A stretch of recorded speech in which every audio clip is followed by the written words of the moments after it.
Vamos informar aqui, primeiramente, já que foi uma pergunta educada, vamos informar ao Newton. Newton, as informações a respeito do terreno são públicas. Você vai no site da Caixa Econômica Federal, tá lá, fundos de investimento imobiliários. E você vai ver que dentro de um desses fundos, chamado Fundo de Investimento Imobiliário Porto Maravilha, existe uma série de imóveis. A gente, inclusive, vai mostrar aqui para vocês, dá até para começar a mostrar agora, uma lista de imóveis cuja propriedade é o fundo. Este fundo é um fundo privado que compra esse terreno, não só esse terreno, mas vários outros imóveis, e tem um cotista único, e esse cotista é o fundo de garantia. Um terreno público é um terreno do governo, que também não pode ser doado, diga-se de passagem. Essa informação é uma informação pública. O terreno não é público. O terreno é de um fundo de investimento imobiliário que é controlado pela Comissão de Valores Imobiliários, fiscalizado pela CVM. Então o terreno não é público, isso é uma grande bobagem, uma repetição de um mantra desinformado. Para ser educado, porque o Newton aqui foi educado com a gente, então a gente responde de maneira educada para ele também. E falando em documentos públicos, está aqui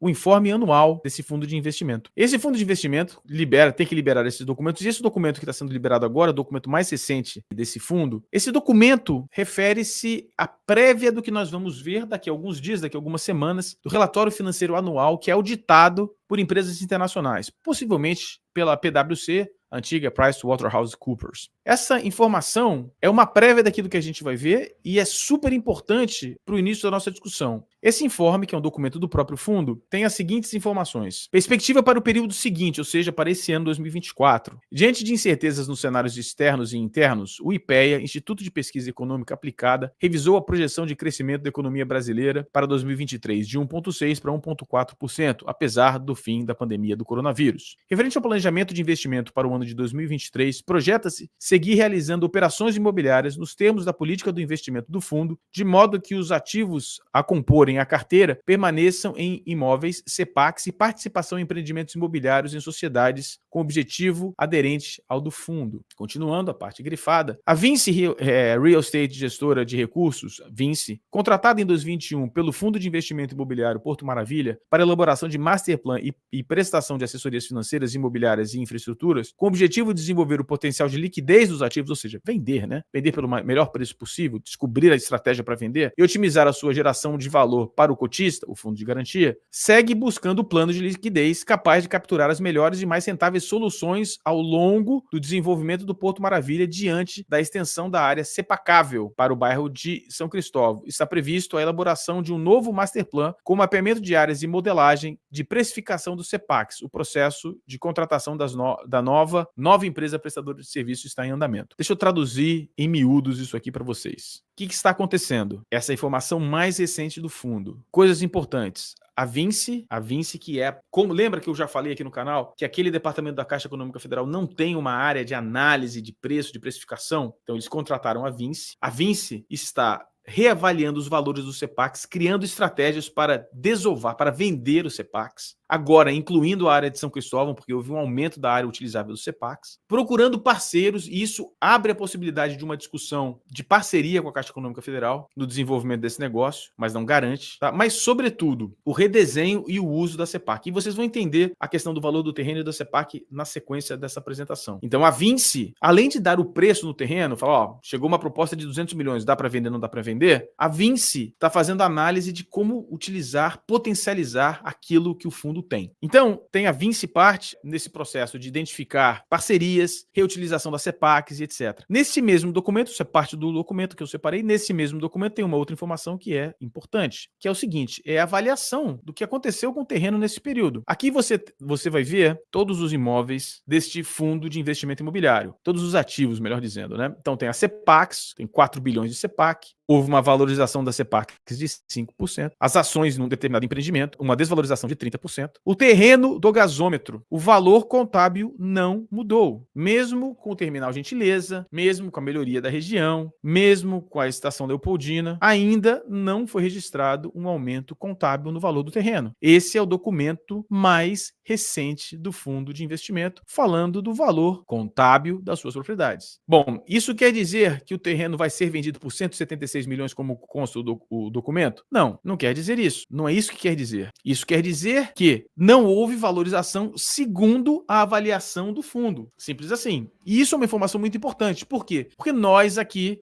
temos falado que o terreno valorizaria com a questão do terminal Gentileza, mas isso ainda não foi contabilizado. Fabrício, isso quer dizer que se o Flamengo chegar lá com uma proposta de 176 milhões de reais, 177 para arredondar, vai comprar o terreno? A resposta é não. E por que não? Bom, porque uma das maneiras de fazer essa avaliação é quanto o mercado se dispõe a pagar. E o que o mercado está disposto a pagar, a gente consegue descobrir. A gente fez duas coisas importantes aqui. A gente falou com as empresas que estão avaliando o terreno, que nos deram subsídios das contas que eles estão fazendo, e nós fomos ao mercado, fizemos uma pesquisa de valores na região. E eu vou mostrar essa pesquisa para vocês para dar uma ideia de como isso funciona, como são feitas as avaliações, quanto o mercado pode pagar pelo terreno. Então vamos lá. Esse terreno é um terreno que fica do outro lado da Francisco Bicalho, que fica no bairro chamado Bairro do Santo Cristo, onde há um lançamento imobiliário. Aí vocês estão vendo já as obras, o terreno sendo limpo. Esse terreno tem uma área de aproximadamente 21 mil metros quadrados. Obviamente tem algum acerto aí, porque a gente fez esse cálculo usando o Google Earth. Isso é importante para vocês entenderem as contas que a gente fez. Neste terreno está sendo levantado, está sendo erguido, está sendo vendido este condomínio de prédios chamado Porto Carioca. E nós obtivemos informações a respeito do valor de venda, informando quanto vale cada unidade. E nós vamos apresentar essas contas simplificadas para vocês entenderem, não na precisão decimal de quanto uma incorporadora pode pagar no terreno, mas uma ideia de valores, uma ideia de grandeza que te permita ter uma ideia de quanto vale o terreno e você poder, nas suas discussões com seus amigos, rebater esses 400 milhões de reais, enfim. Vamos aos números. E você vai ver que é um trabalho de excelência, né? Você vai ver que teve uma pesquisa, você vai ver que isso aqui não foi tirado de orelhada, e eu espero que isso continue melhorando a reputação do canal. Portanto, deixe seu like, se inscreva no canal, marque o sininho de notificação, é muito importante pra gente. O seu patrocínio é fundamental para o crescimento e desenvolvimento do canal. Portanto, continue nos ajudando, tá bom? Bom, aqui está o terreno. Esse é o empreendimento que vai ser erguido no terreno. São 5 torres, 2 torres com unidades de 3 dormitórios e 3 torres com unidades de 2 dormitórios, além de um edifício garagem. O edifício garagem é esse aqui atrás. Na parte de cima, cobertura do edifício garagem, há uma área de lazer bastante sofisticada, diga-se de passagem. Algumas unidades têm vagas, outras unidades não têm vagas, enfim, são características diferentes. Lá, as unidades, há uma variação de preço relativamente grande. Unidades de 2 quartos com suíte começam a ser vendidas por R$ 395 mil, 2 quartos com suíte e vaga, R$ 450 mil, 3 quartos com suíte e vaga, 63 metros quadrados por R$ 575 mil, 3 quartos com suíte e vaga, 2 varandas por R$ 575 mil.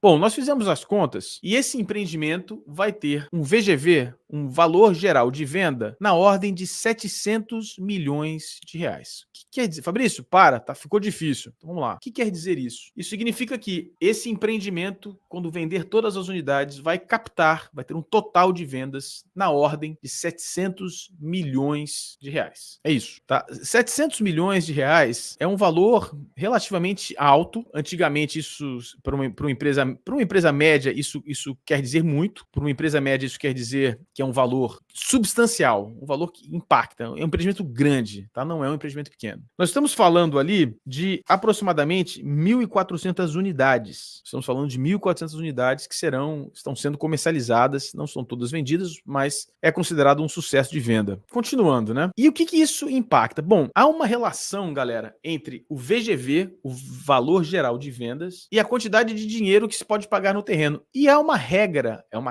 bastante flexível, mas é uma regra de início que te dá uma ideia de grandeza, e a ideia dessa live é dar a vocês uma ideia de grandeza. Quanto mais alto padrão for o projeto, maior a margem que essas pessoas têm, que essas empresas têm de comprar o terreno. Mas o número mágico aqui é 15%. 15%. O valor do terreno pode ser até 15% do valor geral de venda. E como isso acontece? Simples. A empresa que está interessada localiza o terreno. Localizamos o terreno tal, o terreno ali no gasômetro. Localizar o terreno, ela pega o terreno, leva para o departamento de arquitetura da sua empresa, da incorporadora. Eles fazem um esboço de quantas unidades serão feitas, colocam lá os prédios, vêm as unidades, preço médio. Para fazer o preço médio, visita o entorno, vê por quanto estão sendo vendidos os imóveis concorrentes, constrói, faça uma viabilidade considerando a quantidade de unidades e o preço médio que é praticado na região. Se estabelece uma ideia de VGV. Essa ideia de VGV você extrai 15% desse valor, entre 15% e 30%, mas nesse segmento é mais perto de 15%. Você pega 15% desse valor e você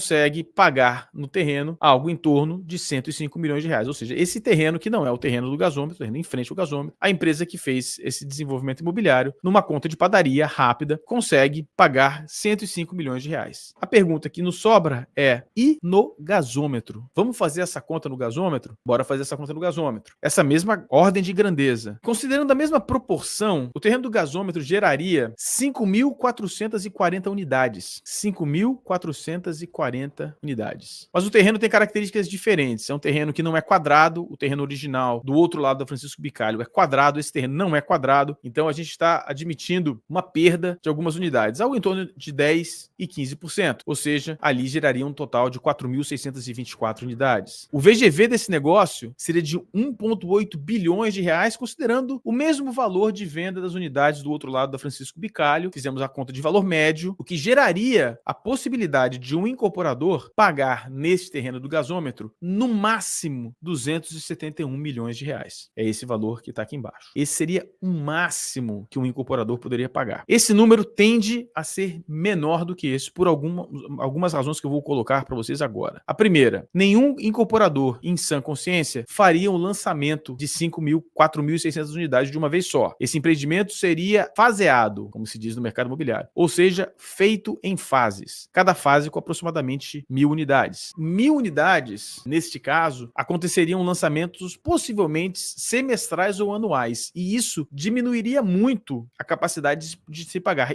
Essa conta de padaria é uma conta muito rápida, muito rápida. Então, esse valor tende a diminuir. Por outro lado, o incorporador, olhando para esse negócio, diria o seguinte: olha, a situação que nós temos é a seguinte: há a possibilidade de a gente fazer uma negociação, eu posso te dar uma porcentagem, eu posso te pagar com uma permuta. O fundo tem outras unidades, tem outros investimentos na região e poderia ter investimentos ali, como você vê nesse informe financeiro que a gente já mostrou aqui. Imóveis para renda, acabado, imóveis para renda em construção, imóveis para venda em construção. Eles têm praticamente a mesma quantidade de dinheiro, tem até mais dinheiro em imóveis para renda e para venda do que há no terreno do gasômetro. Simples assim.